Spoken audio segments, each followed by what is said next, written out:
অনেক ব্যথা লাগতেছে রে।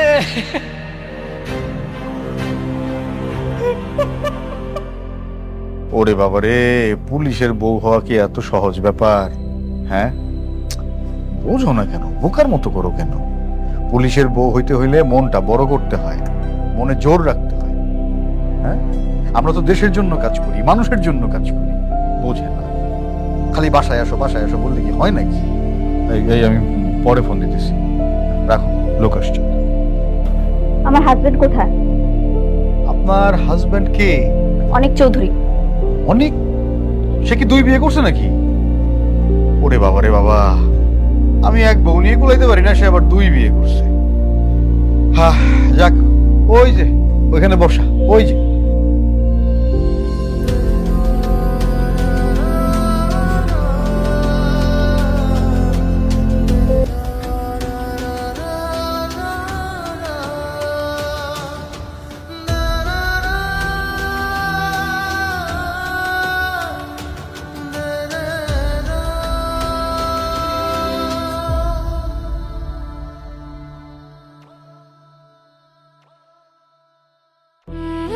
অনেক,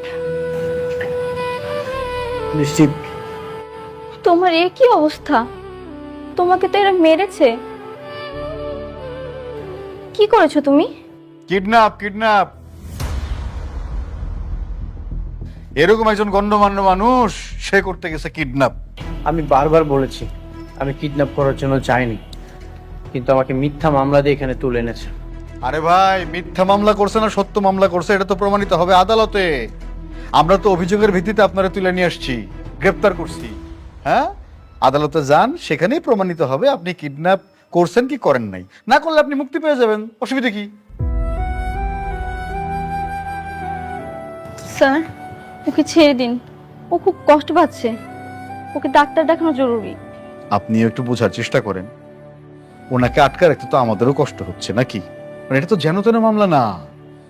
শালিমা গ্রুপ অফ ইন্ডাস্ট্রিজের হাত আছে এই মামলার পেছনে। শক্ত মামলা, চাইলেই তো আমরা ছাড়তে পারি না। কি? শালিমা বিল্ডার্স? হ্যাঁ, তুমি যার উপকার করার জন্য আমাকে পাঠিয়েছিলে, সে আমাকে আজ এই জেলের জীবন উপহার দেন। তোমাকে একটা কথা বলেছিলাম না, অকৃতজ্ঞ বেঈমান কখনোই উপকার মনে রাখে না। স্যার, যিনি মামলা করেছেন তিনি যদি মামলা তুলে নেন তাহলে ছাড়বেন তো? অবশ্যই, মামলায় যদি না থাকে তাহলে আসামি ধরে রাখার কি আছে? মামলা ডিসমিস। ঠিক আছে, আমি অভিযোগ তোলার ব্যবস্থা করছি, আপনি ওকে ছাড়ার প্রস্তুতি নিন। না, তুমি ওই মেঘলার কাছে যাবে না।